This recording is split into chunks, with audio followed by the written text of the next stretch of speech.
Shalom Alaikum mga kapatid, mga kababayan. Shalom Alaikum.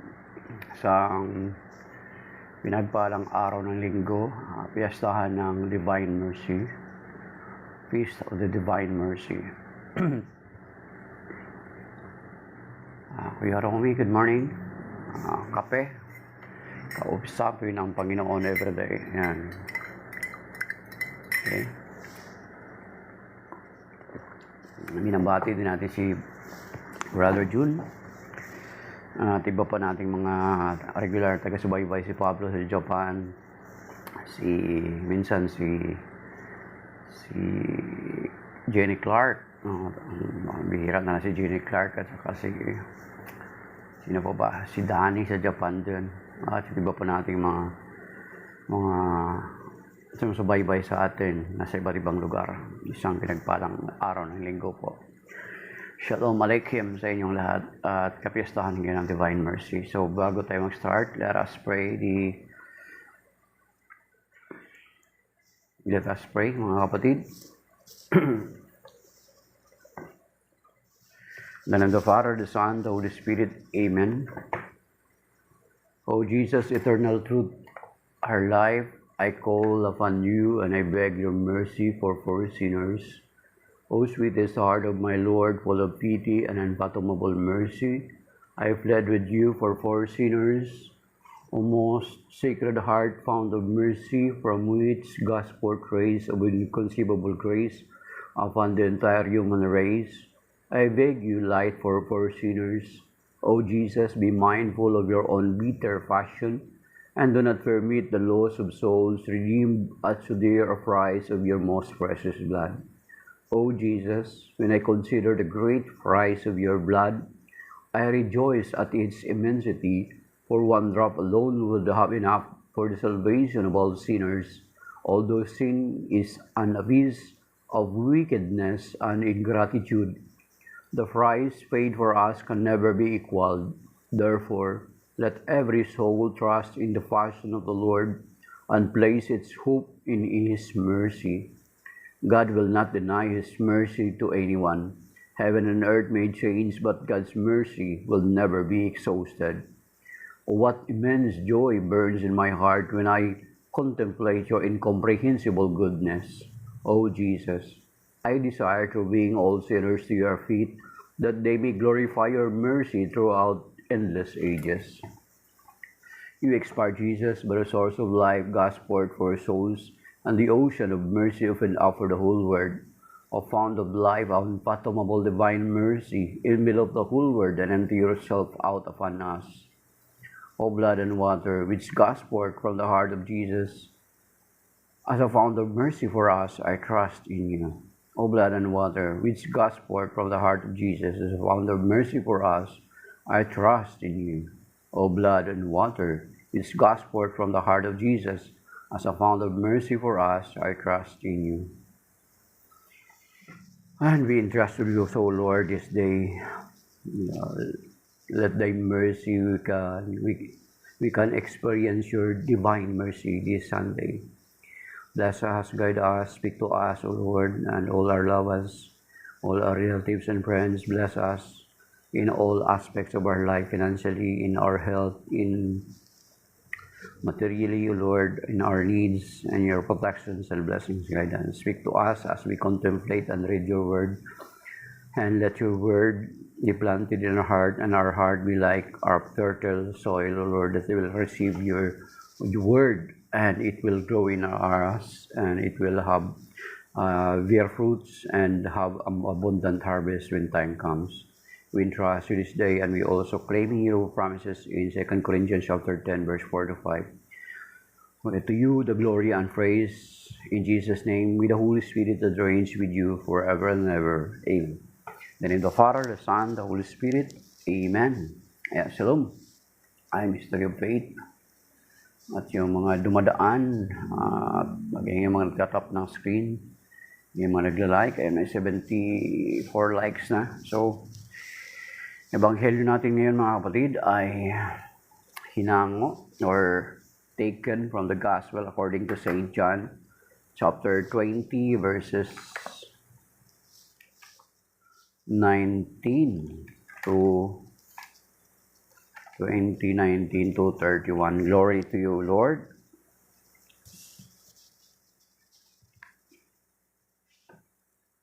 On the evening of that first day of the week, when the doors were locked, where the disciples were for fear of the Jews, Jesus came and stood in their midst and said to them, Peace be with you. When he had said this, he showed them his hand and his sides. The disciples rejoiced when they saw the Lord. Jesus said to them again, Peace be with you. As the Father has sent me, so I send you.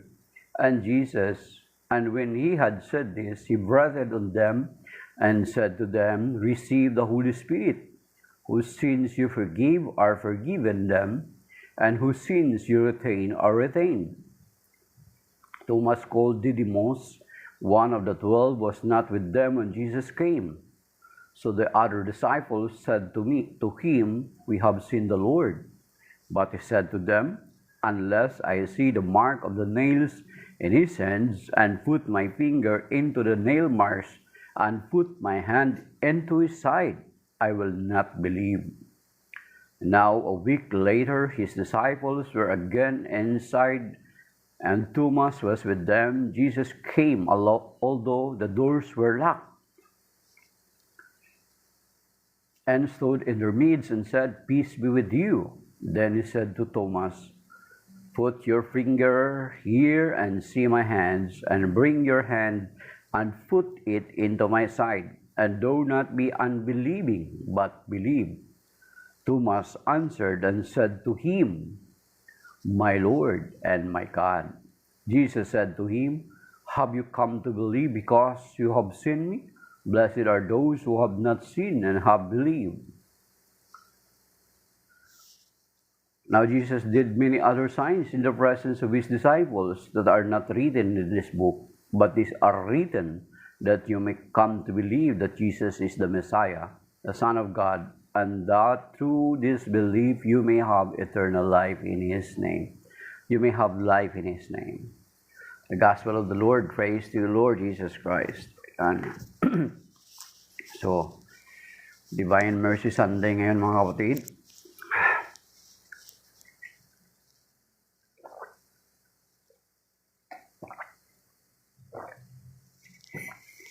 So, isang pinagpalang araw sa ating lahat.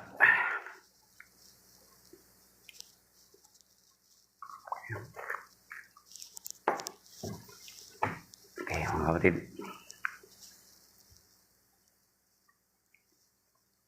So, ang Ebanghelyo ngayon,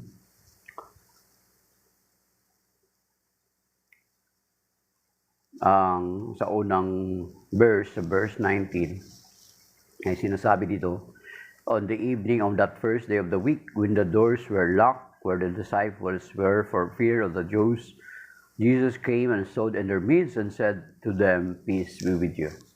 So, ang makikita natin, makikita natin ang picture ng Divine Mercy. Ayan, ang sa likod ng Panginoong Jesucristo ay pinto na nakalak. So just recently, nasabi natin, na alam natin, ang mga bahay ng mga Hudyo during those times ay mga biga, mga kapatid, and then yung kanilang mga pinto ay makakapal. Pero sinasabi dito sa verse na ito ay biglang nagpakita sa kanila ang Panginoong Jesucristo despite that the doors were locked. So, ayan, yung sa likod, yan yung Divine Mercy, nakalock yung pinto. Na sinasabi dito, ang mga pinto ay nakalock. So, sapagkat sila'y takot sa mga Hudyo, Jesus came and stood in their midst and said to them, Peace be with you. Takot sila sa mga Hudyo since na pinalabas ng mga Hudyo na ang Panginoong Jesucristo ay ninakaw ng mga alagad. So, isa yun sa mga kinakatakutan nila na pinaratangan silang ninakaw nilang Panginoong Jesucristo. At the same time, of course, mga kumbaga sukan, kinikilala ang Panginoong Jesucristo na na hari ng mga Hudyo. So parang sedition yung kaso nila, mga co-platters yung kanyang mga alagad, mga co-platters. So may tendency na sila din ay ipapatay sapagkat sila ay mga nagbabalak na ibagsak ang rehimen ng mga imperyo ng mga Romano. So those are mga reasons sa kanilang kinakatakutan. Kaya nga kung titingnan natin at babalikan natin, ang isang matapang lamang na nagpaiwan during crucifixion ng ating Panginoon Jesucristo ay si John the Beloved. So hindi natin alam bakit siya lang yung mag-asa. Baka kumbaga sa yung minor ay yung mga minor ng panahon na yon ay exempted siguro sa mga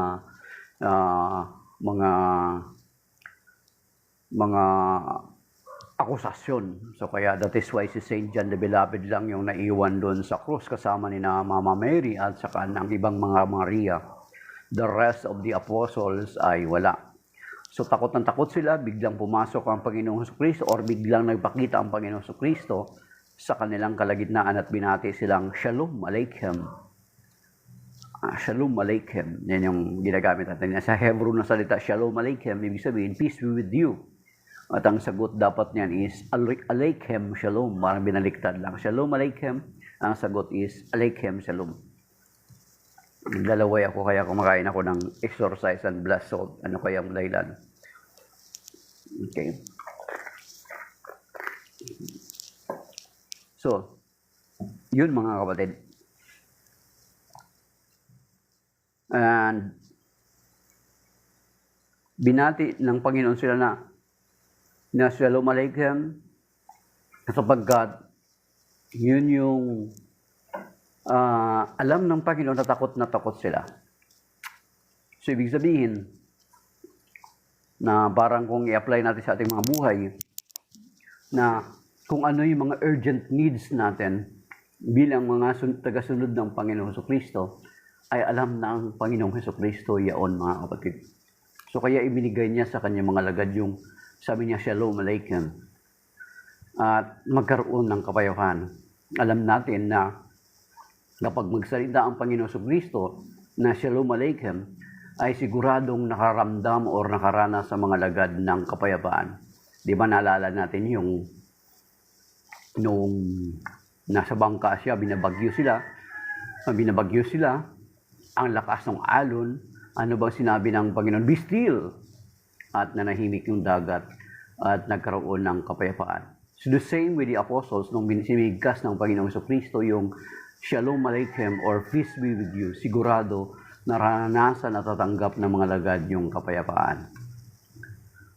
And then, when nang sinabi niya ito ay pinakita niya ang kanyang mga kamay at ang kanyang tagiliran. The disciples rejoiced when they saw the Lord. Yan. Thank you, Mystery of Faith, for the roses. Okay. Ice cream. Kape, bro. So, when he said this, he showed them his hand and his side. So, bilang patotoo, na talagang napako siya sa krus. Siya yun. Kasi,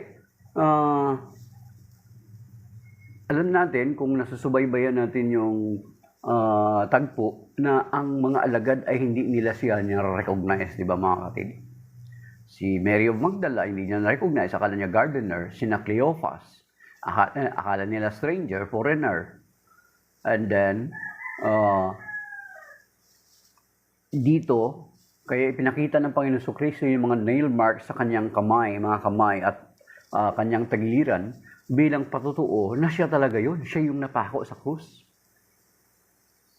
Kaya, hindi totoo yung claim ng isang relihiyon na ginagamit yung isang talata sa Biblia na ang Panginoong Jesucristo daw ay hindi napako. It was just look like Him. Ang sabi daw ng kanilang libro ay dinaya daw sila ng Diyos. Tayo, sabi nila. Dinaya daw tayo ng Diyos, sabi nila. So pinapalabas nila na para lang maiwasan ang Panginoong Jesucristo ay sadyang napako sa krus. Ipinapalabas nila na dinaya tayo daw ng Diyos. So yung Diyos pala nila na kinikilala ay mandaraya. As a matter of fact, ito hindi ko ba totoong nabasa, pero narinig ko ito. Ang isa sa titulo ng kanilang pangalan ng kanilang Diyos is the Great Deceiver. Alam naman natin na ang sinasabi sa Book of Revelation, ang Great Deceiver ay walang dili iba kundi si Satanas, mga kapatid. Isa daw yan sa title ng kanilang Diyos, mga kapatid. So, dinaya daw tayo ng Diyos para palabasin na ang Panginoon Kristo ay napako, ngunit hindi daw. Bagkus, it was just look like Him, mga kapatid, sa hindi nakakalam. So, yan yung sinasabi ko sa inyo. Sa mga hindi nakakalam kung sino tinutukoy doon. It was just look like Him daw. Pero sinasabi dito sa Ebanghelyo, ipinakita ng Panginoon Kristo yung kanyang mga kamay at tagiliran bilang patunay na talaga siya yung napako at siya yung muling nabuhay, na prior pa naman siya pumunta ng Jerusalem, ay sinabi niya na sa mga lagad niya na siya ay pupunta sa Jerusalem, pahirapan siya, papatayin, ngunit sa 3 araw siya ay muling mabubuhay. And indeed it happened. Yung mga alagad, dangan nga lamang, yung mga alagad ay hindi nila mapaniwalaan. Hindi nila yung sabi natin ng how many times na, hindi nila na-realize yung huling part na sinasabi ng Panginoon na muli siyang mabubuhay. Ang kanilang nag-stick lang sa kanilang mga isipan is yung mamamatay siya. Magsasuffer siya. Yun lang yung nanatili sa kanilang kaisipan. Pero yung muli siyang mabuhay, hindi nila pinaniwalaan. That is why nitong nagpakita ang Panginoon Kristo ay kaagad niyang ipinakita yung kanyang mga sugat sa kanyang mga kamay at tagiliran. Bilang patunay na siya ngayon, kasi bigla na lang siyang pumasok, mga kapatid, sa loob ng isang bahay na nakalak ang pinto. Try to imagine, sino kaya sa atin ang may present nyo? Meron na bang tao, na ordinaryong tao na kagawa niyan? And then the previous days na sinabi natin na nagpakita ang Panginoon din sa kanila na walang makagagawa noon. Kasi ang Panginoon Kristo He is already in His glorified body. He is not anymore bound by time and space. Kaya kung makita natin sa Ebanghelyo dito, na bigla na lang siya nagpakita sa kanyang mga alagad na bagamat nakasarado ang pinto, biga yung mga bahay, mga kapatid. And then, yung pinto ay makapal. Kaya nga sabi ko sa inyo, challenge ko, sinong ordinaryong tao makagagawa niyan? Okay, mga kapatid, di ba? Okay. Then, dito sa verse 20, when He said it, the disciples, after niya ipakita ang kanyang mga kamay at mga tagiliran, the disciples rejoiced when they saw the Lord. Jesus said to them again, "Peace be with you. As the Father has sent me, so I send you." So yun na. Sinasabihan niya, kapayapaan sa inyo. Kung papaanong sinusugo ako ng Ama, gayon din sinusugo ko kayo. So take note, mga kapatid, kung babasahin natin sa Hebrews chapter 1 verse 1 to 3, sa Hebrews chapter 1 verse 1, ay noong unang panahon sinasabi doon na God spoke through personally to mga prophets. And then, ang mga propeta ay nangusap sa atin, sa kanila noong panahon na yon. Ang sabi dito sa Hebrews chapter 1 verse 1, in time past, God spoke in various ways to our ancestors through the prophets. In these last days, He spoke to us through a Son whom He made heir of all things, and through whom He created the universe, heir of all things. Then dito, sinabi niya, kung paano sinugo ako ng Ama, gayon din naman na sinusugo ko kayo. Gusto kong tingnan natin, mga kapatid, kasi andito na rin ito, basta isa-isahin na natin, because it pertains about, it talks about our faith, our Catholic faith, mga kapatid. So, kung paano sinusugo ako ng Ama, gayon din naman sinusugo ko kayo. So, pinapakita lamang na ang Panginoong Kristo ang siyang ultimate na sinugo ng Ama, and then the authority is with him, katulad ng sinasabi doon sa Matthew 28:19-20, at saka yung sabi niya, all powers and authority is in me. Then after that, doon sa Great Commission, go ye therefore, and make disciples of all nations, baptizing them in the name of the Father, and of the Son, and of the Holy Spirit. So ibig sabihin mga kapatid, na nang sinugo ng Ama ang Panginoon Kristo, hindi na tayo mag-i-expect pa ulit ng isusugo ng Ama. Bagkus, kung babasahin natin from John chapter 14 hanggang chapter 16, ang huling isusugo pa ay ang banal na Espiritu, sapagkat siya yung mag-guide sa kanyang mga alagad. And then after that, wala na po mga kapatid na may magsasabi, ako ang sugo, ako ang huling sugo. Doon sa panahon ngayon, marami nag-claim ng ganyan mga kapatid. Lalo na dito sa atin sa Pilipinas. Kaya nga, kapag sabi ni Atty. Maruel Yaso, sabi niya kapag may larong boom, panis yung mga ibang bansa sa atin. Bakit? Di ba? Kaya nga may nag-joke na pag-uusapan yung conclave kung sino magiging successor ni Pope Francis. Magkakaroon ng conclave. So we are praying for that. Pero dito sa atin, merong nagpakilala ang mga bagong Pope, mga kapatid. Si Pope Michael at saka si Pope Master Pope, si Yabo. Yung kanyang asawa, sa hindi nakakalam, ay dalawa. Si Resurrected Body daw ni Kitora at saka si Sarah ba yun? Resurrected Body ng asawa ni Abraham, yung asawa niya, dalawa. Si Pope Master Pope Yabo, and then si Pope Michael. Yun yung joke. Mga joke yan. So, bagamat may conclave pa, pero sa atin meron na. Then, alam naman natin na meron nagpakilala na appointed son. Ginawa niyang appointed son, in English lang, pero ang totoo nun, ang kalintulad nun ay Messiah, Christ, Kristo. So, ibig sabihin, pinapakilala niya yung sarili niya, He is the Christ. Kaso lang, nakakulong ngayon, mga kapatid, at tumatakbong senador. Meron nagpakilala na, kaya doon sa US daw, kaya boom panis eh. Sa US, meron doon isang nagpakilala na propeta daw, na in the last days, pero boom panis siya kasi kinausap daw siya ng anghel. Eh dito sa atin, may nagpakilala na siya yung anghel. So kaya boom panis sa kanila doon sa ibang bansa. So dito, mga kapatid, sinugo ang Panginoon Kristo. So therefore, ang pagsusugo, sinabi niya, sinugo niya yung kanyang mga alagad. So ibig sabihin, hindi na tayo mag-i-expect after the Holy Spirit, hindi na tayo mag-i-expect pa na may isusugo pang Diyos para sa atin. Kasi ang pagsusugo mga kapatid, ay ibinigay niya na sa kanyang mga alagad. Ay, Sister Amy, ikaw ba yan? Sister Amy. Ay, Sister Amy Victorio, kamusta po ang Bohol? So, ibig sabihin, wala na tayong ina-expect na isusuguin pa after the Holy Spirit, mga kapatid. Kasi ang Holy Spirit na, yung mag-guide sa church.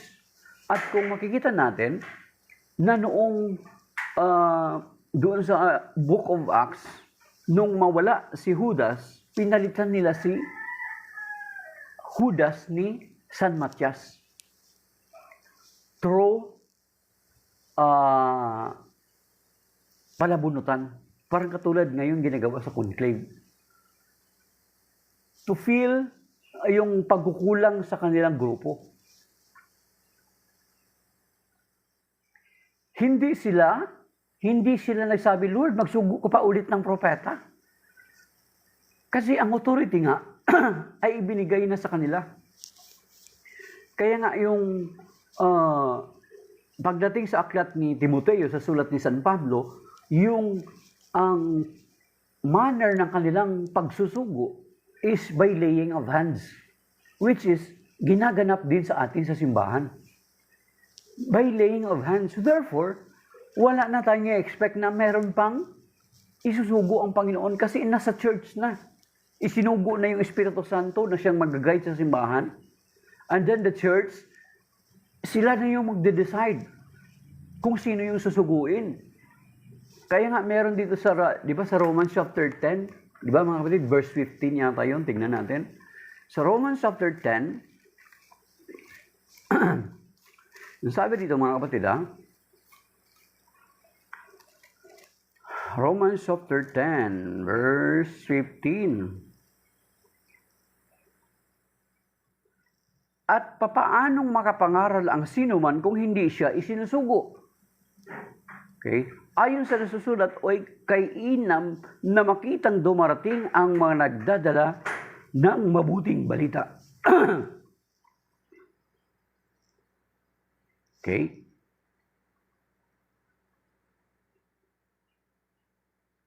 So, verse 15, Romans 10:15, na papaano makapangaral kung hindi siya isinusugo? At ang pagsusugo na ito mga kapatid is not anymore from the Lord Jesus Christ. Na magsusugo pa siya ulit. Or ang Ama. Sapagkat isinugo na ang Panginoon Kristo. Then ang kapangyarihan ng pagsusugo ay ibinigay niya sa kanyang mga alagad. Dito ngayon sa Ebanghelyo, di ba? Sa John chapter 20, na pinag-uusapan natin kung paano isinusugo ko kayo, sinugo ako ng Ama, isinusugo ko rin kayo.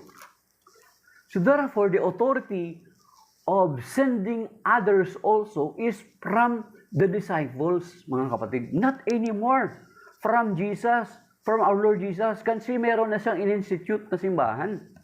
Kaya nga pagdating doon sa Matthew 16, verse 18 to 20, di ba?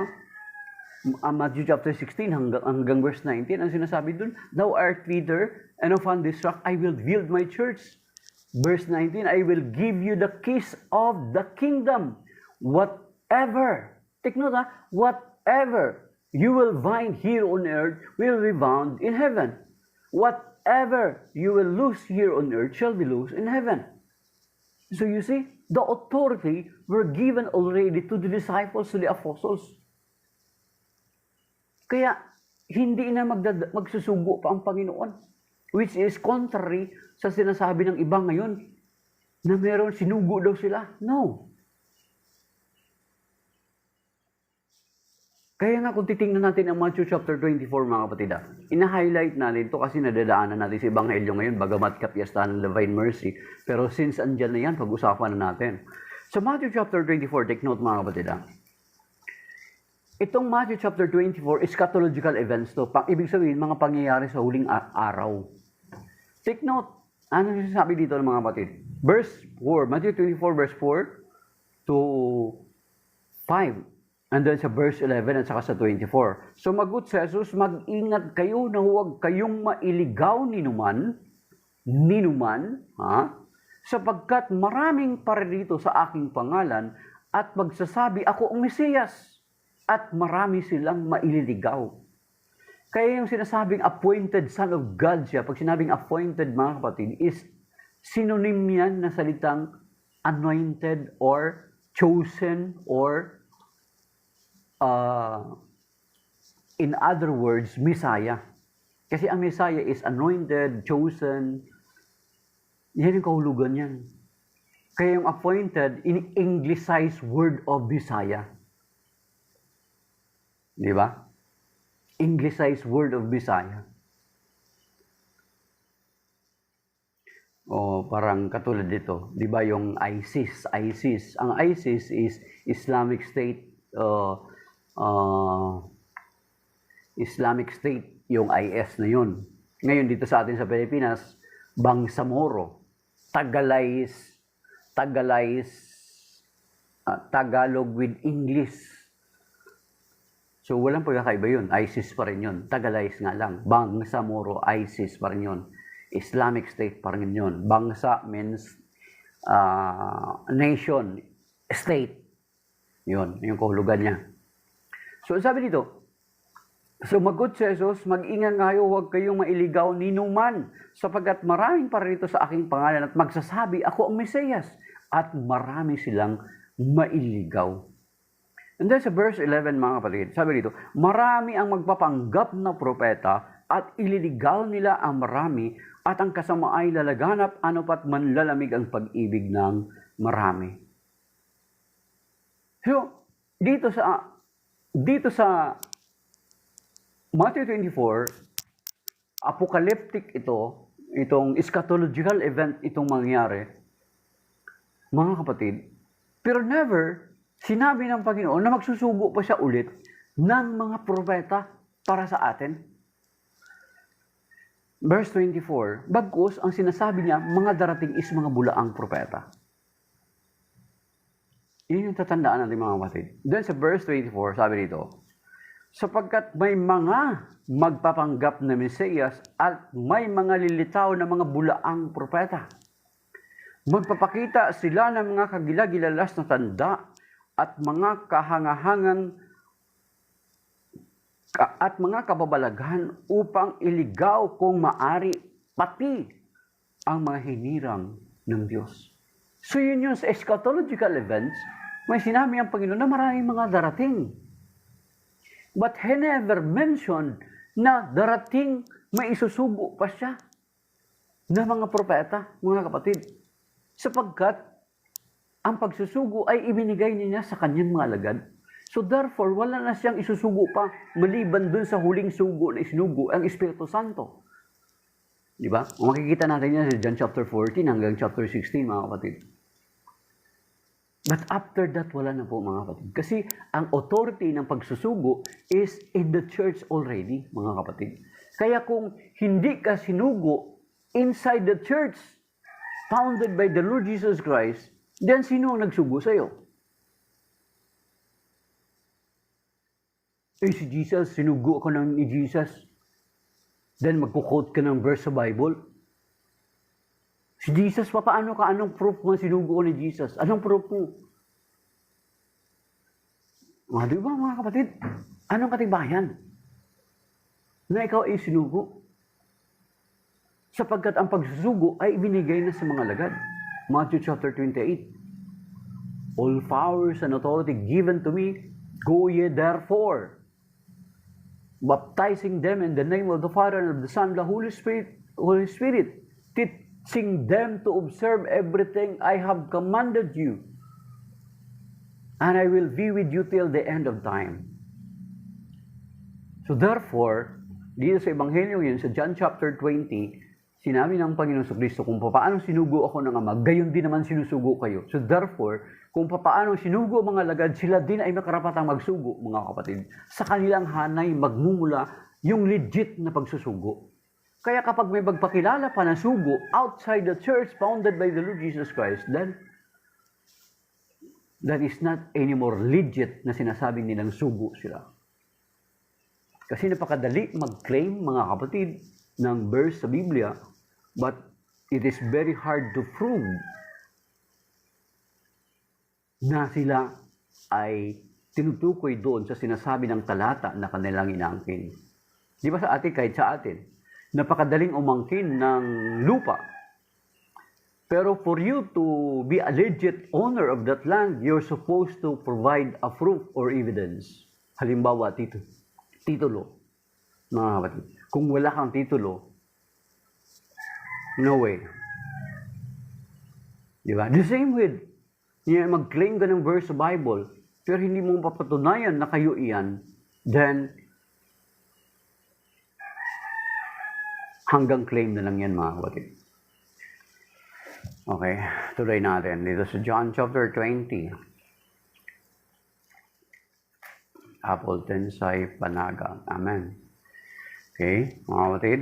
So therefore, mag-ingat tayo. Kaya nga kahapon, hindi ko lang alam, pasintabi dun sa kamag-anak, mga kamag-anak ng wife ko. Umaten kami kahapon, kaya wala akong broadcast dito sa TikTok, umaten kami ng funeral. At may nakakita ako doon na nakaabito. Darang nakaabito. And then, bandang huli yung isa, may nakita ako nakasutana na, and then may istola. And then nag-conduct na sila ng misa. Hindi naman sa paghuhusga sa look ng mga tao. Na yun ay obvious, sabi ko, they are not Catholic. Yung pinsan nga ng asawa ko is magmamano sana kasi akala nila pare. So, sabi nila, It was mga Rizalista daw. So tamang discernment ko na they are not Catholic. Kasi hindi naman dahil sa look, of course, sa look pa lang, makikita natin sa itsura, sa paraan, then yung pinapakinggan ko ng liturgy nila ay talagang kinopya sa atin sa Catholic Church. At of course, nakakalungkot na marami tayong mga kababayan na sumasali dito. Sa iba, lalo na ngayon. Which is, kung titingnan natin, siyang naging katuparan na sinasabi doon sa Matthew chapter 24 na maraming lilitaw na mga bulaang mga propeta. So sabi ko nga sa asawa ko, challenge to sa inyo na dapat sana sa isang pamilya ay merong maninindigan na mag-alam or umalam ng katotohanan at maging intercessors ng isang pamilya. Sana ganon. Kasi kung hindi tayo mismo na mga miyembro or head of the family ay pag-aralang mabuti ang ating pananampalataya, yun nga ang sabi ko palagi, na time will come na ang pamilya natin ay magkawatak-watak in terms of faith. Faith na yan, in terms of faith. So big deal yan mga kapatid, na pag sa pananampalataya ay hindi kayo magkakaisa, ay may tendency na ang pamilya natin ay magkawatak-watak because of that sinasabing pananampalataya. So kung tayo na lalo na tayo ng mga Katoliko, lalo na kung tayo yung unang naglingkod sa Panginoon, hanggat maaari sikapin natin na ang pamilya natin ay madala natin sa Panginoon at madala natin sa pananampalataya kung saan ang pananampalatayang ito, ang simbahang ito ay mismong itinatag ng Panginoon Kristo. Hindi yung simbahan na kung sino-sino lang ang nagtatag.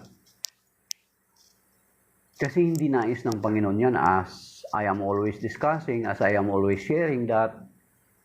Thank you, Yanks. Na sharing that, na the Lord Jesus Christ established only a church, mga kapatid, singular. Matthew chapter 16, verse 18, upon this rock I will build my church. At itong church na to singular, ay pinanalangin niya na mapanatili yung pagkakaisa. Pinanalangin niya in John chapter 17. And then, pagdating dun sa John chapter 10 verse 16, sinabi niya na there will be one flock and one shepherd, na isa lamang na kawan at isang pastol. Hindi maraming kawan, mga kapatid. So therefore, sana tayo, lalo na tayo na mga nakakarinig na tayo ng katulad dito, sikapin natin, ipagdasal natin ang ating pamilya, ay madala natin sila sa pananampalataya. Kilalanin nila ang Panginoon bilang Panginoon ng kanilang buhay, hari at tagapagligtas ng kanilang buhay. Minsan na sikapin natin ipag-pray, mga kapatid. So, hindi para magkawatak-watak kung ano-ano na lang yung paniniwalaan, mga kapatid. So, sana mag-ingat tayo. So therefore, ito yung sinasabi ng Ebanghelyo ngayon na kung paano sinugo ng Panginoon ang mga lagad, kung paano siya sinugo na nga, sabi niya, sinusugo ko rin kayo. So therefore, makikita natin ang pattern na kung paano sinugo ang Panginoong Kristo ng Ama, siya din yung may karapatan magsugo. So since yung mga sinugo ang mga lagad, sila din yung may karapatang magsugo. Yan yung pattern, mga kapatid. Then kapag may nagsasabing sinugo siya outside sa hanay ng mga lagad, do not believe them. Hindi yan legit na sinasabing sinugo. Claim lang nila yun, mga kapatid. It's merely a claim. Pero ang claim na walang katibayan is just a purely claim, mga kapatid. Then sabi rito, verse 22, pagkatapos sila'y hiningahan niya at sinabi, tanggapin ninyo ang Espiritu Santo. Ang patawarin ninyo sa kanilang mga kasalanan ay pinatawad na nga. Ang hindi ninyo patawarin ay hindi nga pinatawad. So you see, dito sa mga isinusugo, mga kapatid, ay ang mga isinugong ito ay binigyan ng Panginoon ng karapatang magpatawad. Of course, ako pa rin ito nung sinasabi doon sa Matthew chapter 16 verse 19. Nasabi doon, whatever you will bind here on earth shall be bound in heaven. Whatever you will loose here on earth shall be loosed in heaven. Authority ito na ibinigay sa mga alagad. Sabi dito, mga kapatid, pagkatapos sila ay hiningahan niya at sinabi, tanggapin ninyo ang Espiritu Santo. Verse 23, ang patawarin ang ninyo sa kanilang mga kasalanan ay pinatawad na nga, ang hindi ninyo patawarin ay hindi nga pinatawad. You see? That is why we in the Catholic Church has the sacrament of reconciliation, mga kapatid. Kasi ang mga alagad binigyan ng authority to forgive. At sabi dito, ang patawarin niyo sa kanilang mga kasalanan ay pinatawad na nga, ang hindi ninyo patawarin ay hindi nga pinatawad. So you see, ang bigat niyan, mga kapatid. So kung yung simbahan mo walang ganon, ay hindi yan. Kaya, una, authority sa pagsusugo, then, authority na ibinigay ng Panginoon kung paano sinusugo ko rin kayo. Then sila rin yung may authority na magsugo din. Then sila na binigyan ng authority na magsugo din, ay binigyan pa ng authority na kung sino ang kanilang patawarin sa kanilang mga kasalanan ay pinatatawad na nga. Ang hindi nila patawarin sa kanilang mga kasalanan ay hindi nga pinatawad.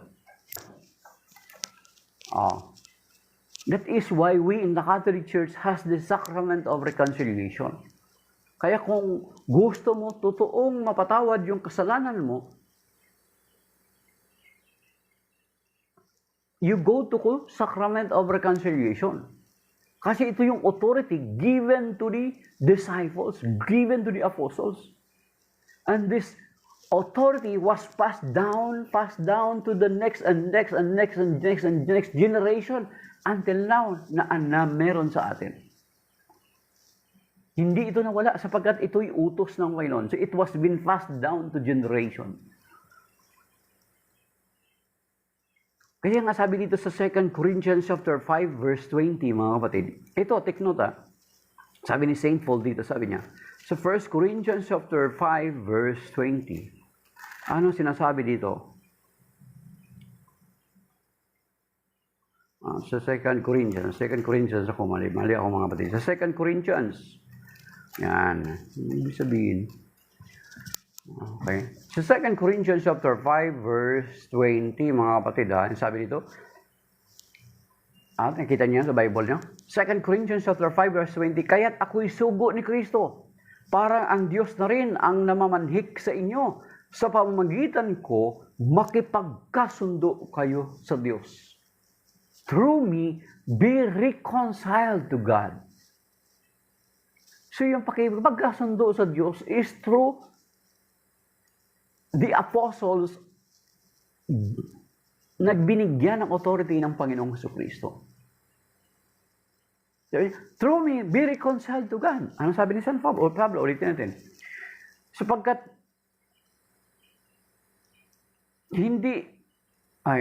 kaya't ako'y sugo ni Kristo, parang ang Diyos na rin ang namamanhik sa inyo, sa pamamagitan ko, makipagkasundo kayo sa Diyos.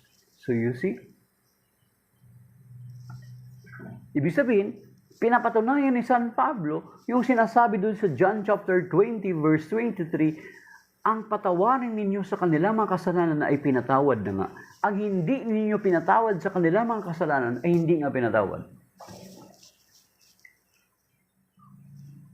Kaya pag sinabi ng pare, I forgive you of all your sins in the name of the Father and of the Son and of the Holy Spirit. Claim it that you were forgiven by the Lord and you will go in peace. Kasi ang mga pare natin has the authority handed to them by means of laying of hands na kung titingnan natin mga kapatid, we in the Catholic Church meron lang mga kapatid. Paanong paraan? Kung i-check natin yung mga bishops natin, ang naghihirang ng bishops natin ay ang Pope lamang. Sa lahat, sa iba't ibang sa ating bansa, ang laki ng bansa natin. Ang laki ng bansa, ang bansa natin, malawak to. Pero lahat ng mga dioceses, ang nag-iatat talaga ng bishop ay ang Pope. At siya rin ang nagkukuha ng cardinals na ma-appoint para makapag-join sa conclave. At alam natin na kung titingnan natin, from Pope Francis down to St. Peter, ay makukonect natin.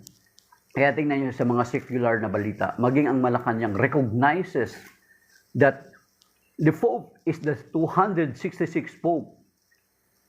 So therefore, even Malacanang know the history that its first Pope is St. Peter.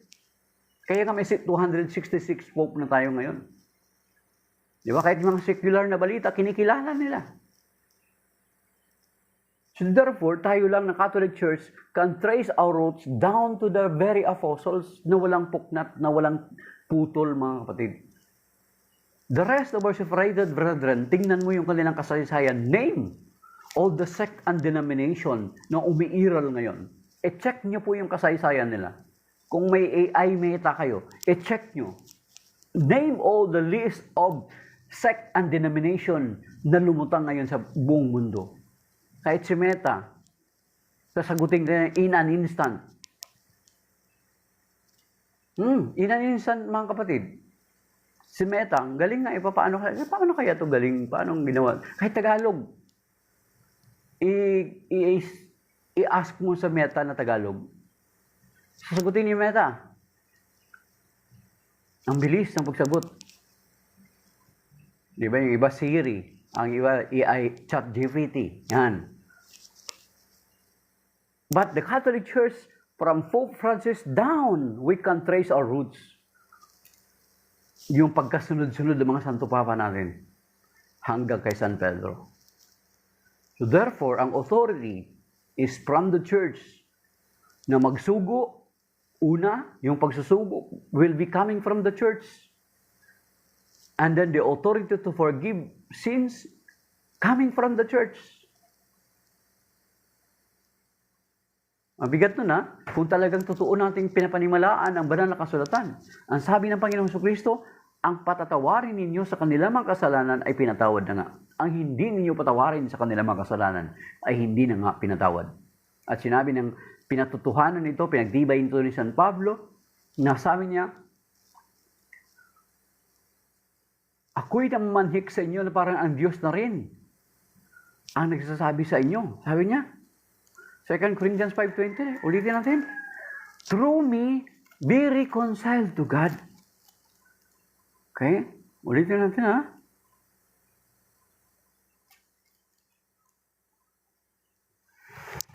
Okay. Kaya ako'y sugo ni Kristo, I am ambassadors of Christ, para ang Diyos na rin ang nagmamanhik sa inyo, sa pamamagitan ko, makipagkasundo kayo sa Diyos. So you see, yan yung taglay-taglay na authority ng simbahan. Yung pagsusugo will be coming from them. Outside from them na may magpakilalang sugo, ay wag mo nang paniwalaan. Mga kapatid, dapat ang pagsusugo coming from the Church. Isa atin ng mga laiko, paano natin na-exercise itong yung pagkakasugo sa atin? Bakit tayo ng mga laiko pwede magsalita din? Kasi when we were baptized, mga kapatid, tayo nakikisa threefold mission ng Panginoon Jesucristo. Di ba? Alam natin yan. Pagkapari, hari, at propeta. Yung pagiging propeta, meaning, we are sharing the Word of God. Pagiging propeta, sharing the Word of God, pagiging pari, is magiging intercessor tayo para sa ibang mga tao. Sa ating mga mahal sa buhay. Pagiging hari, maglilingkod tayo sa tao. Sa ating kapwa. Kaya nga sabi ng Panginoon sa Matthew 25 verse 40, whatever you do to the least of my brethren, you do it unto me. So, that is why we are doing this, kahit laikunan tayo. Mga kapatid? Pero sasabihin natin, ako'y apostol. Di alam dito sa atin sa Pilipinas. Dami, kaya nga, bumpanis ngayon tag-ibang bansa sa atin. Marami sa atin, nagpapakilala ng apostol. Evangelist. Alam naman natin ang evangelist, mga kapatid. 4 lang yung evangelist na alam natin. Si Matthew, si Mark, Luke, and John. Di ba? Pero ilan ang ebanghelyo? Of course, isang ebanghelyo lang with 4 evangelists. Di ba? Marami nagpapakilala. Ay, evangelist, nagpapakilala na prophet, nagpapakilala na apostol. My goodness. But if they are outside the church founded by the Lord Jesus Christ, that is simply a claim. That is just simply a claim. Pero there is no truth on it, mga kapatid. Claim lang nila yun. Ngayon kung sabihin natin na pagbigyan natin na tawag nito, bakit kung claim lang yun, bakit may mga himala silang ginagawa? May mga kababalagan silang ginagawa?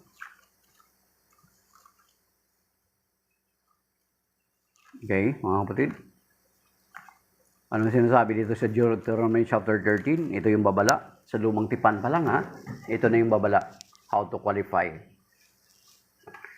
And determine, mga kapatid. Ang sabi dito, verse 13, Deuteronomy chapter 13, kung sa inyo'y may lumitaw na propeta at magbibigay ng kahulugan sa panaginip. Ayan, take note, ha? Ayan, lalo na sa atin. Maraming gumagawa ng ganyan. Okay?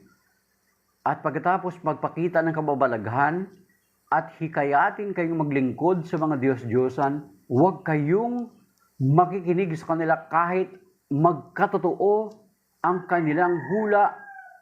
Ang kanilang hula, yaon ay pagsubok lamang sa inyo ni Yahweh kung talagang iniibig ninyo siya ng buong puso't kaluluwa.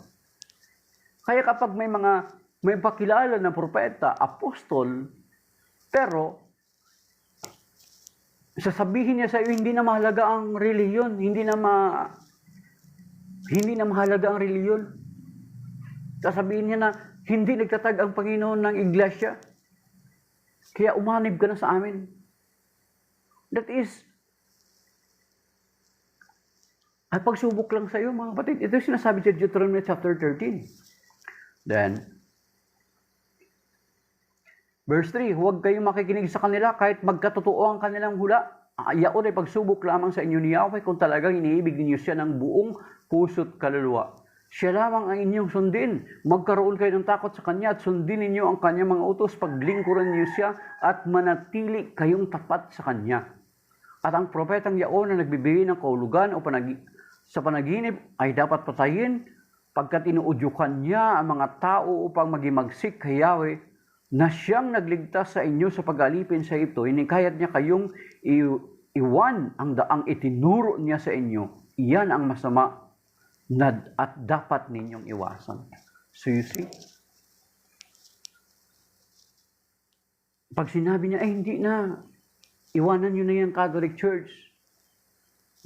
Di ba? Related. Iwan, kapag itutuksuhin ka, magpapakita ng mga himala, ng mga kababalagan, magpapakita ng galing ng mga ngaral. Tapos sasabihin niya sa iwanan niyo yung Catholic Church. Samantala kung i-trace natin sa kasaysayan, ang Catholic Church can trace its root down to the apostles. But the rest of our separated brethren cannot. Hindi nila ma-establish yung kanilang connection sa mga alagad. Tayo lang. Tapos sasabihin nila sila yung totoo. Na kung hindi sa Catholic Church, wala sila mga talatang makukot, mga kapatid. Kasi ang Catholic Church ang naglagay ng mga verses sa chapter sa Bible. And even the name Bible, ang Catholic Church ang naglagay, ang nagbigay. And without the Catholic Church, walang Biblia. Sino ba nag-compile ng Bible, mga kapatid? First and foremost. And called it Bible, the Catholic Church. Sige nga, aralin niyo yung history ng Bible, how the Bible came to be. Diba? So you see, mga kapatid. Okay, tuloy natin. Abang may oras pa tayo. John chapter 20, yun na mga kapatid, binigay ng authority, yung pagsusugo, ang pagsusugo ay binigay sa simbahan, sa mga alagad. At ang mga alagad din, kung titingnan natin, from that time on, from the apostle, sila rin yung nagsugo para mapalaganap ang mabuting balita. Kahit titingnan nyo si Saint Paul, huli na po siyang tinawag ng Panginoon, yet he submitted himself to the church. Nakipagkita siya kay San Pedro, which is si San Pedro ang siyang binigyan ng authority ng mga susi ng kaharian ng langit. At yung mga susi na yun, ay kung nagbabasa tayo ng Biblia, maintindihan natin yun kapag nabasa na natin ang Isaiah chapter 22, verse 22 and the following verses. Ayan. Okay, puntahan natin. Balikan natin, mga kapatid. Ituloy natin. Okay. 20... Verse 24, mga kapatid, hanggang kasunod. Ngunit si Tomas ay natinaguri ang kambal, isa sa 12 ay wala noon nang dumating si Jesus. Kaya't sinabi sa kanya ng ibang alagad, nakita namin ang Panginoon. Sumagot si Tomas, hindi ako maniniwala. Hindi ako maniniwala hanggat hindi ko nakikita ang butas sa mga pako sa kanya mga kamay. Okay? Sa kanyang mga kamay at naisuot dito ang aking daliri at hanggat hindi ko may papasok ang aking kamay sa kanyang tagiliran. Ayan, take note.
Okay.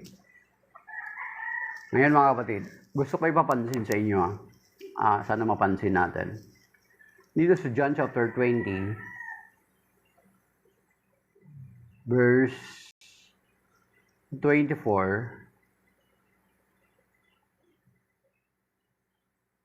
hanggang 25. Sabi rito, wala si Tomas nung nagpakita ang Panginoon sa Kristo. Try to think of that, mga kapatid. And then, ang sabi pa ni Tomas sa verse 25, kaya sinabi niya sa kanya ng ibang mga alagad, nakita namin ang Panginoon. Sumagot si Tomas, sabi niya, hindi ako maniniwala hanggat hindi ko nakikita ang butas ng mga pako. Okay?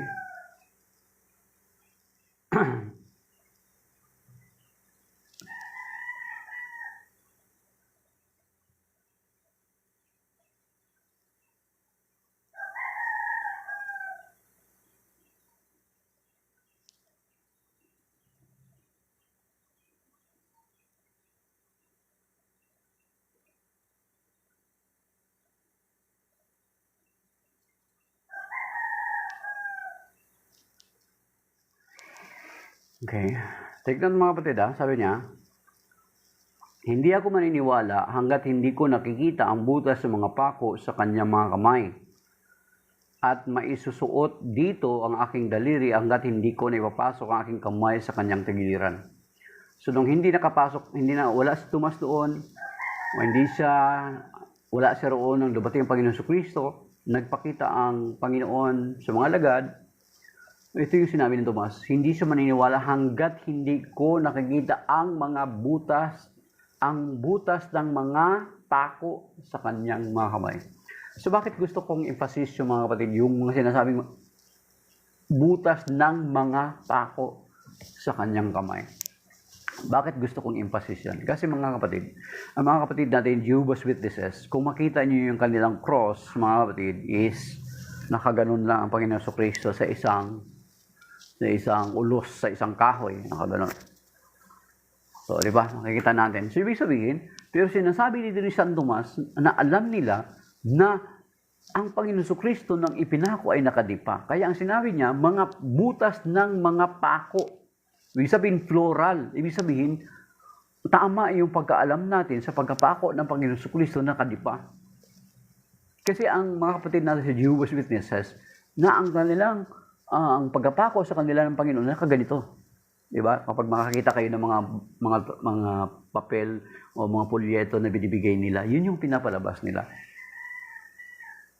Ngayon, kung isama natin sa ating panahon ngayon, yung ganong style is, ibig sabihin, kung tutuusin, ang isang cross pala ay isang mahabang EDSA. Isang mahabang EDSA. Yung parang ganon. Sa atin ang cruising, di ba?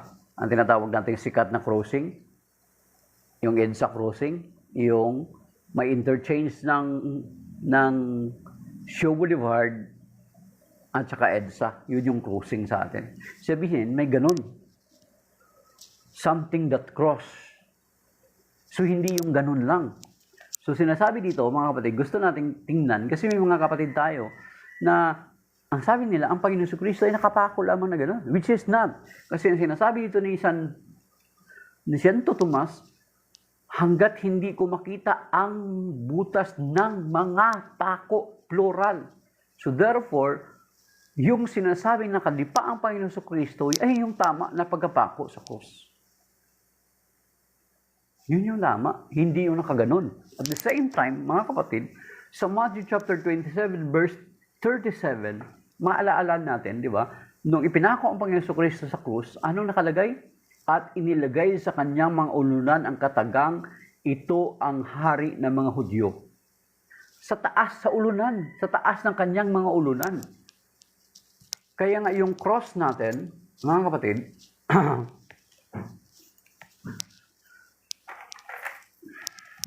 yung cross natin ay nasa taas yung Henry na tinatawag. Kasi kung dito sa Matthew chapter 27 verse 37, kung tama yung pagka-illustrate ng mga kapatid natin sa Jehovah's Witnesses na ang Panginoong Kristo ay parang ipinako lang sa isang ulos, nakabitin ng ganun, ay dapat nakalagay sa taas ng kanyang mga kamay, mga katagang, ito ang hari ng mga Hudyo. Hindi eh. Nakalagay sa taas ng kanyang ulunan ang mga katagang, ito ang hari ng mga Hudyo. Sa taas ng kanyang ulunan, not sa taas ng kanyang mga kamay. Okay? Kasi it must be visible, mga kapatid. Hindi dapat matakpan ng kamay niya, yung sign na yun. Kasi yun yung accusation sa kanya na nagkukuhan ang Panginoong Jesucristo ng sedition, ng rebellion towards the Roman Empire. Okay? Tuloy natin mga batid. Makalipas ang 8 araw, muling nagkatipon sa loob ng bahay ang mga alagad, kasama nila si Tomas. Nakapinid ang mga pinto. Nakapinid uli mga kapatid ang mga pinto. Katulad nung sa verse 19, nung unang dumating ang Panginoon Kristo na wala si Tomas, nakapinid ang pinto. Dahil sa takot nila sa mga Hudyo. And then here again, sa verse 26, makalipas ang 8 araw, muling nagkatipon sa loob ng bahay ang mga alagad kasama nila si Tomas. Nakapinhid ang mga pinto. Ngunit pumasok si Jesus at tumayo sa gitna nila. Sinabi niya, sumainyo ang kapayapaan. So again, katulad dito sa image ng Divine Mercy, nakasara yung pinto sa likod niya, ngunit nagpakita ang Panginoon Kristo sa kanilang kalagitnaan.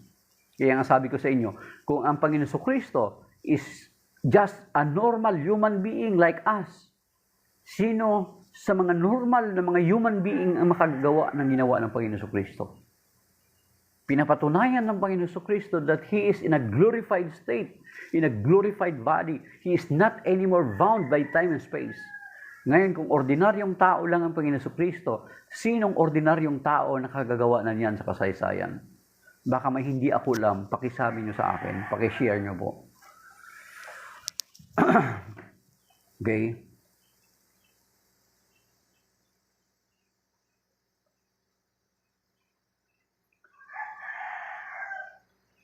Saka sinabi niya kay Tomas, tingnan mo ang aking mga kamay at ilapit dito ang iyong daliri, ipasok mo ang iyong kamay sa aking tagiliran, huwag ka nang mag-alinlangan, maniwala ka na.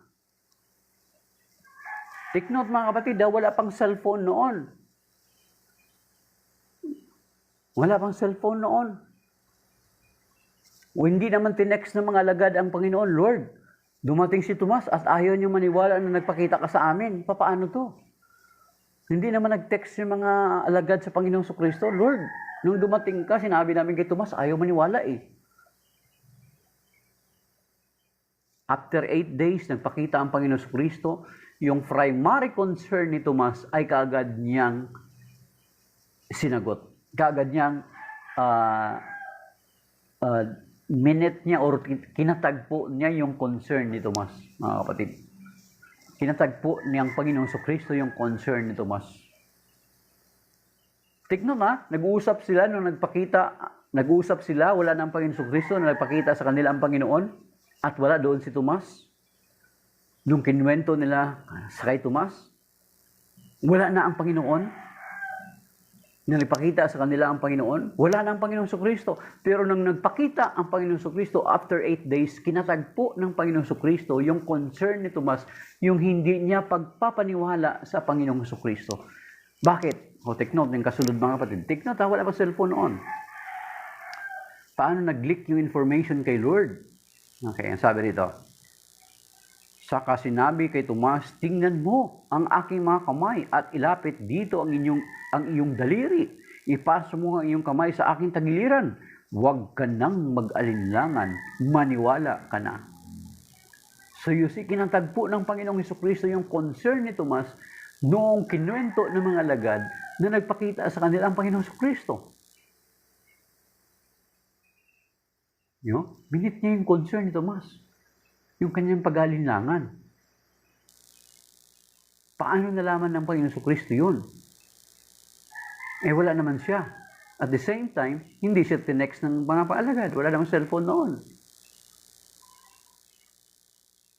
And again, the Lord Jesus Christ entered the room na nakalak ang pinto. Ngayon, sinong ordinaryong tao makagagawa niyan? Sa kasaysayan natin, kung meron, pakikwento nyo, baka hindi ko alam. Maliban sa Panginoong Kristo. Di ba? Of course, si San Pedro, sa Book of Acts, na si San Pedro ay nakawala sa kulungan nung pinanalangin siya ng kanyang kapwa sapagkat sinamahan siya ng mga alagad na nakawala siya, na nakagapos siya. Kasi kinasamahan siya ng anghel. Pinalahaya siya ng anghel.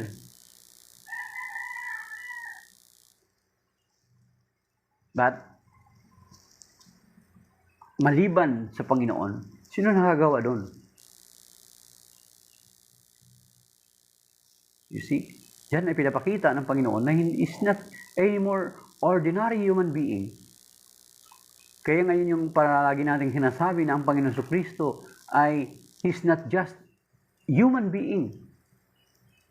Kasi sinasabi nga ng banal na kasulatan na lagi nating sinasabi But Hebrew chapter 10 verse 5, nang pumanaog ang Panginoon sa sanlibutan. Diba? Hebrew chapter 10 verse 5. Bakit siya pumanaog? Sapagkat kapiling siya ng Diyos noon pa mang una.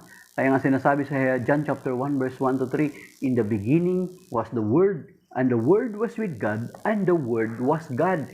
He was with God in the beginning, and without Him, nothing is created.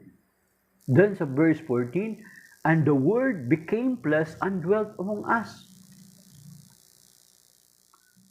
At yung sinasabi sa Revelation chapter 19 verse 13 na ang Word of God is His name, ang kanyang titulo.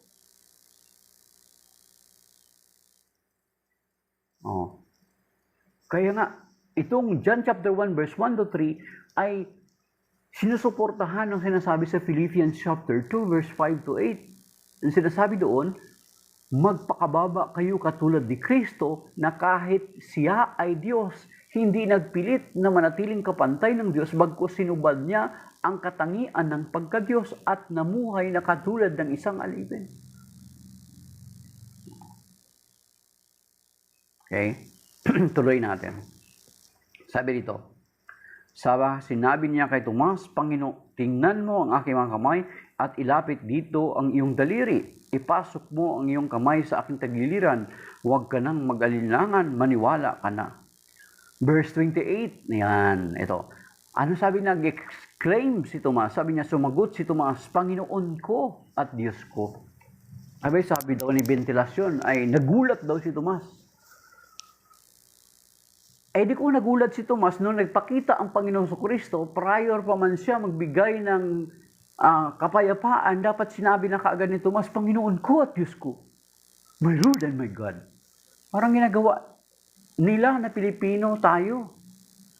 Take note, ang mga Hudyo, hindi nila ugali yung nakapag magulat, oy Diyos ko.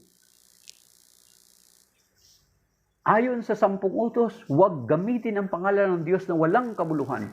So therefore, ang mga Hudyo ay hindi basta-basta gumagamit ng salitang, ay Diyos ko, Diyos Maria Joseph. They are not.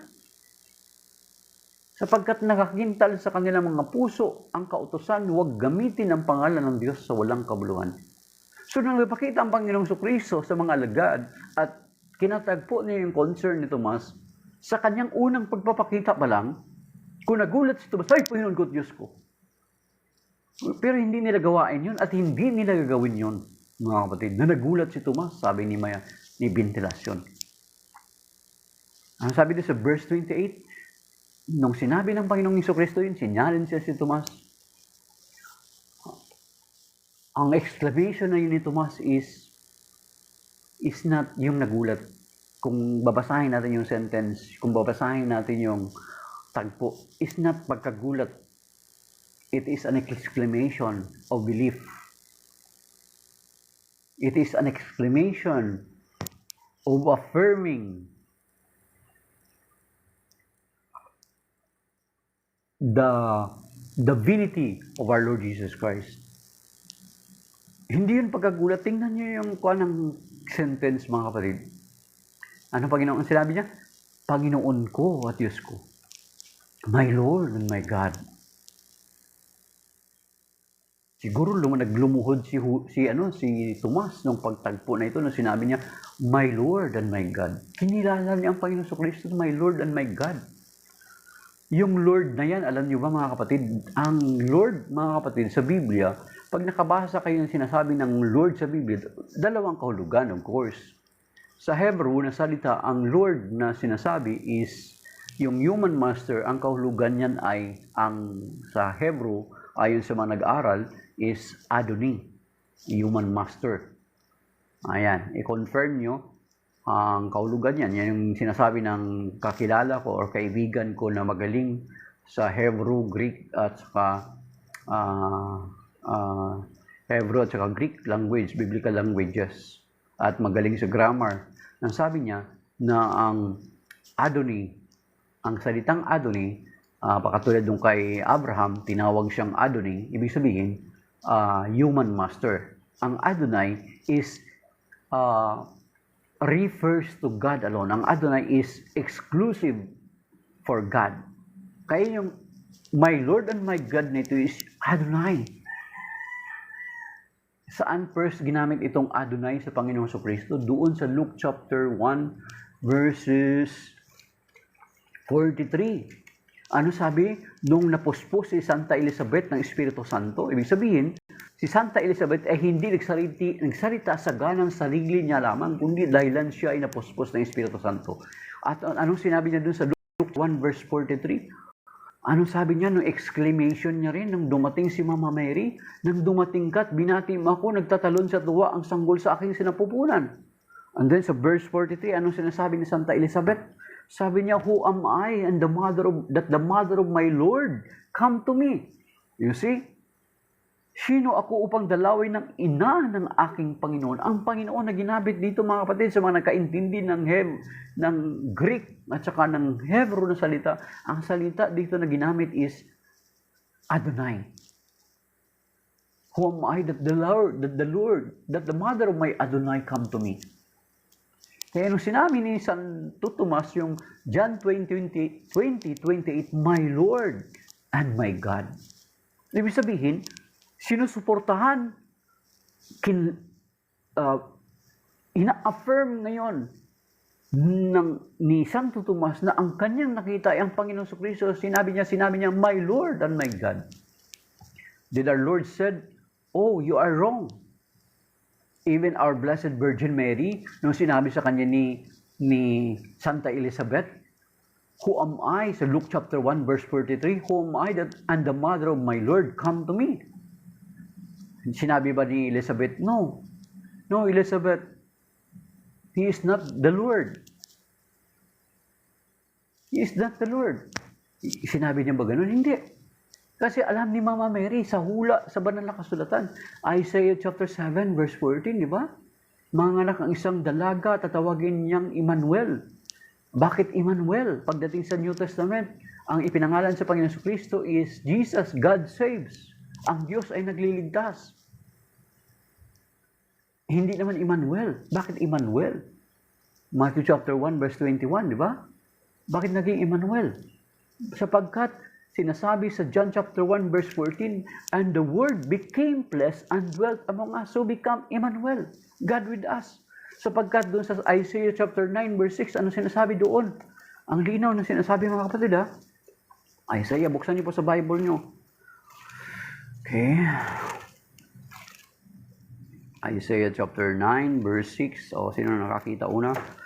Okay. Ano sabi dito? Sapagkat ipanganganak ang isang sanggol na lalaki at siya ang mamamahala sa atin.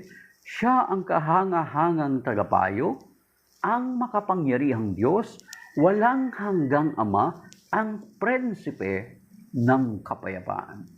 So, nung sinabi ni Tomas yun sa Panginoong Jesucristo, tinanggihan ba ni Tomas? No, Tomas, you're wrong.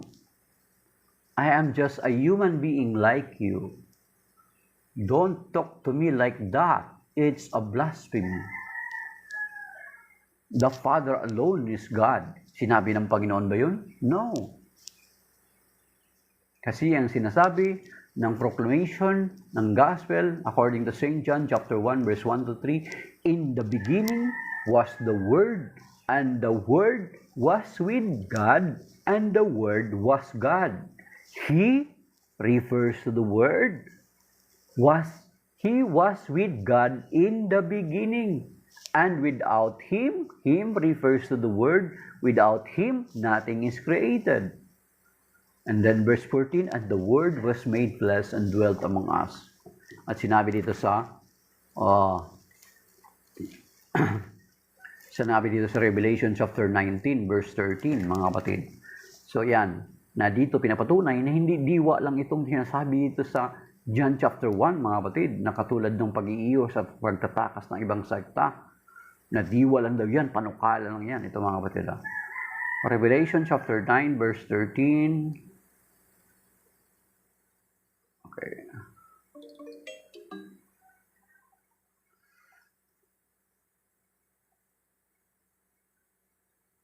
Tigmak ng dugo ang kanyang kasuotan, salita ng Diyos ang tawag sa kanya.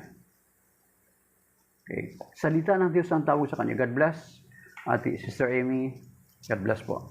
Happy Feast Day of Divine Mercy. Okay. Paki-include po ako sa inyong prayer. Salamat po. Saka si Ate Joy, yung wife ko. So yun mga kapatid.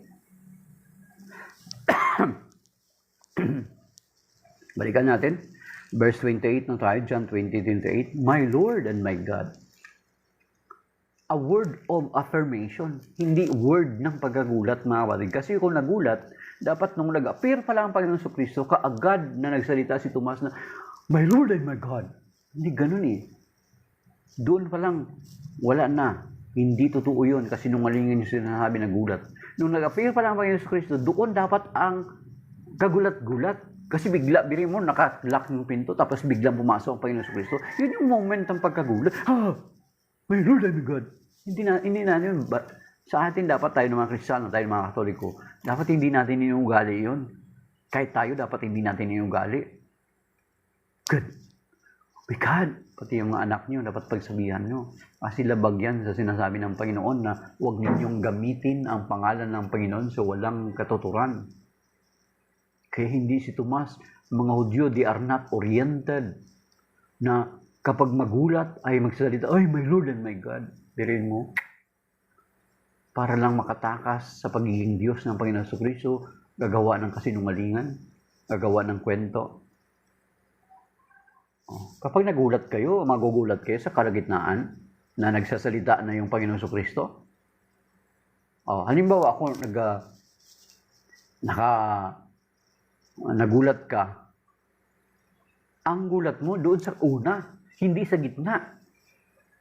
Nung nagpakita ang Panginoon Kristo, doon dapat, ay, my Lord and my God. Kung Pilipino si Santo Tomas, ganun ang reaksyon. Yung Pilipinong hindi nagpapahalaga sa 10 utos, pwede yun. Nasabi, ay, my Lord and my God. Tapos, nagulat ang si Santo Tomas sa kalagitnaan. Late reaction. Late reaction, ang gulat sa huli, dapat nung paglabas pa lang ng bigla ng Panginoong Kristo, nakapinid ang pinto, pagpakita pa lang ng Panginoong Kristo, andun yung gulat. Hindi sa kalagitnaan. Okay, tuloy natin mga kapatid. My Lord and my God, Panginoon ko at Diyos ko. Sinabi sa kanya ni Jesus, naniniwala ka na ba? Sapagkat nakita mo ako, mapapalad ang mga naniniwala kahit hindi nila ako nakita. So, you see, mapapalad tayo. Kasi bagamat hindi natin nakita ang Panginoon Kristo, sumampalataya lang tayo sa kasulatan, ay mapapalad tayo kung may tuturing.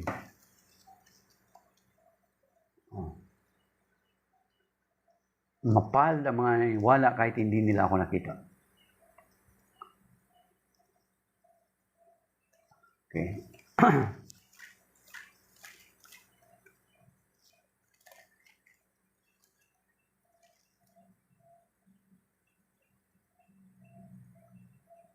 And then dito sa Luke chapter 7 verse 23, mapalad ang mga taong hindi nag-aalinlangan sa akin.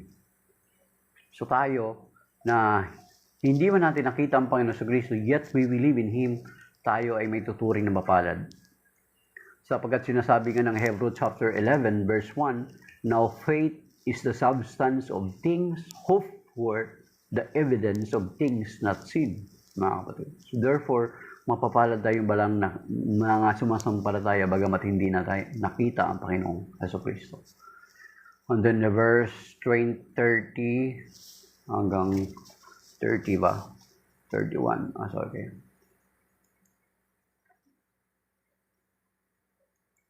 Hanggang 31. Okay, 30 mga kapatid. Sabi rito, marami pang kababalagang ginawa sa Jesus na nasaksihan ng mga lagad, ngunit hindi natatala sa aklat na ito. Ang mga natala rito ay sinulat upang sumampalataya kayong si Jesus ang Mesiyas, ang anak ng Diyos, at sa gayoy magkaroon kayo ng buhay sa pamamagitan na niya. Ayan mga kapatid. Para tayo ay sumampalataya. Sapagkat naisulat dito, kaya nga sinasabi sa Romans chapter 15 verse 4, siguro bago tayo mag-end, dito sa Romans chapter 15 verse 4, mga kapatid, ang sinasabi dito,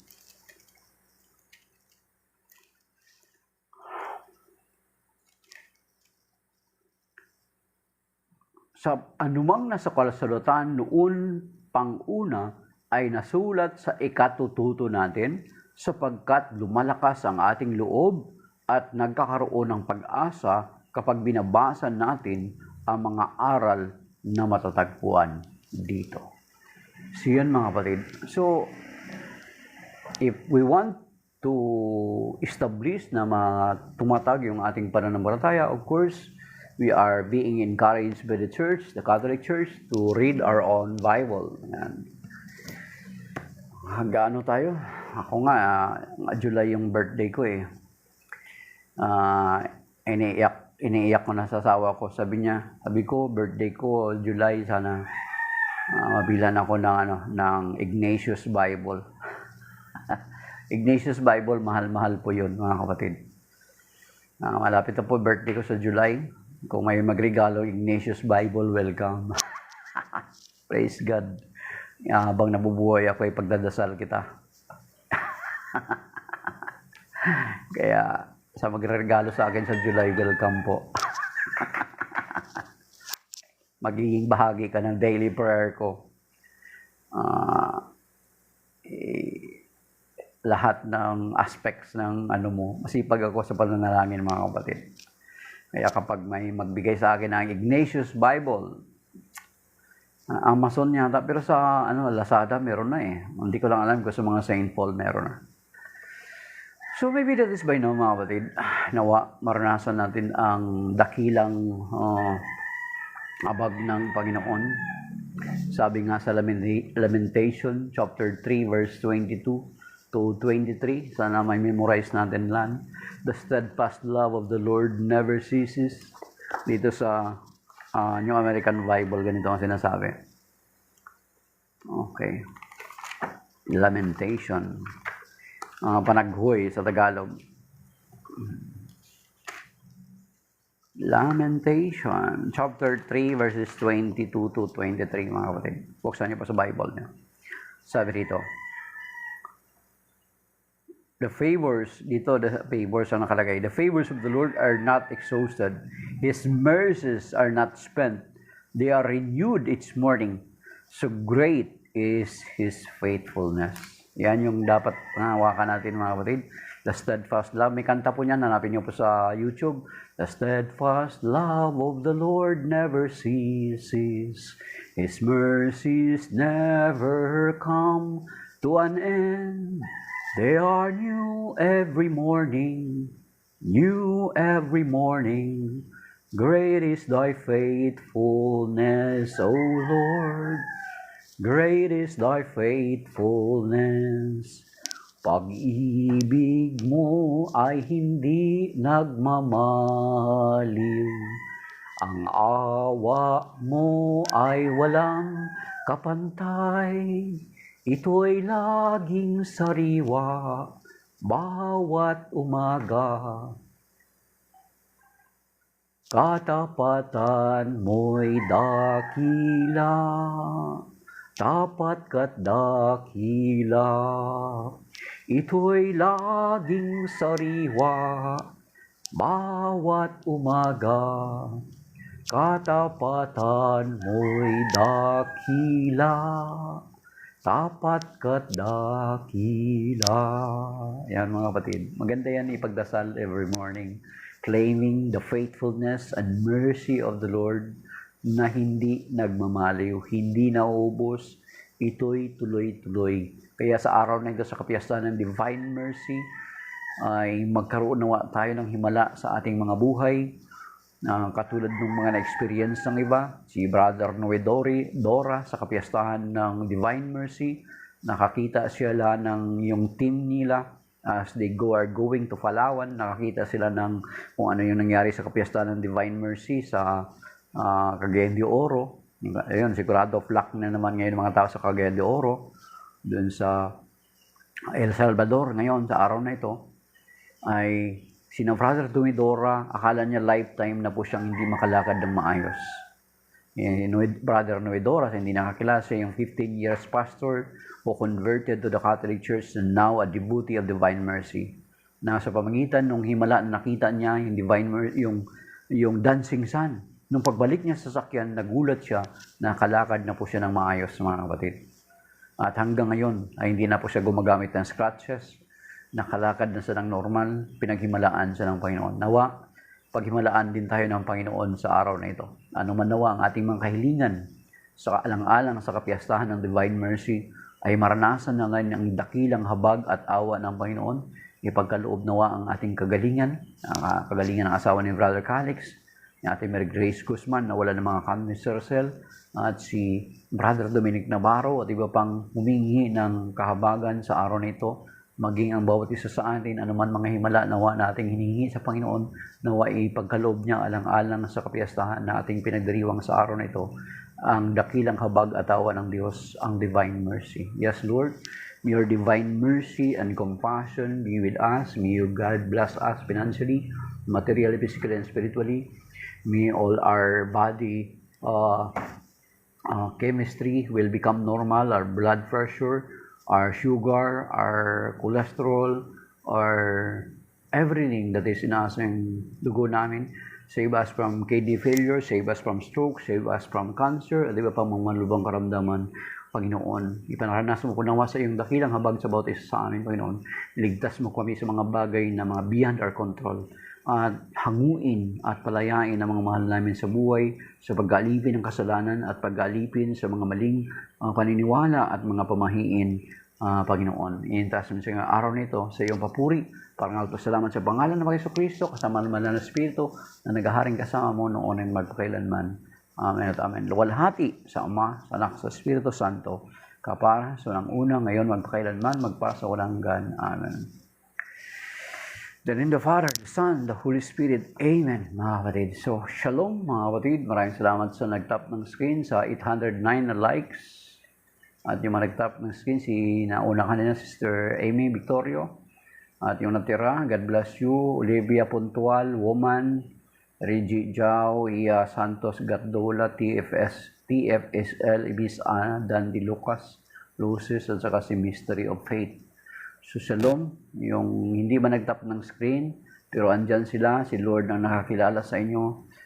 Abutin nawa ng Panginoon yung mga concern niyo sa buhay, kung papaanong si Santo Tomas ay inabot din ng Panginoon yung kanyang concern, yung kanyang pagdududa sa Panginoon. Amen. Signing off, my dear brothers and sisters, and kung loobin ng Panginoon, kita tayo ulit mamaya at 9 a.m. ay ila-live broadcast ko yung banal na misa sa chapel po namin. Okay, so that is by now, mga kapatid.